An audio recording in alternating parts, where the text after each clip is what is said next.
Welcome to great home makers. அனைவருக்கும் இனிய தமிழ் புத்தாண்டு நல்வாழ்த்துக்கள். இன்னைக்கு தமிழ் புத்தாண்டில் என்ன சாப்பாடுன்னு பார்க்கலாமா? ஃபஸ்ட்டு பாயசத்தோடு ஆரம்பிக்கலாம்.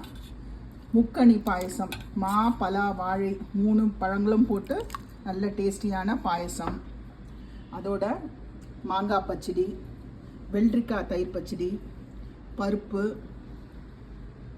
பீன்ஸ் தேங்காய் போட்ட கறி, உருளைக்கிழங்கு ரோஸ்ட், அவியல், வெண்டைக்காய் அரைச்சி விட்ட சாம்பார், தக்காளி ரசம், சுட சுட சாதம், பருப்பு போளி, பருப்பு வடை, இன்ஸ்டன்ட் மேங்கோ பிக்கிள், அப்பளம், தயிர், நெய். இதுதாங்க இன்னைக்கு லஞ்ச் மெனு. தேங்க்யூ.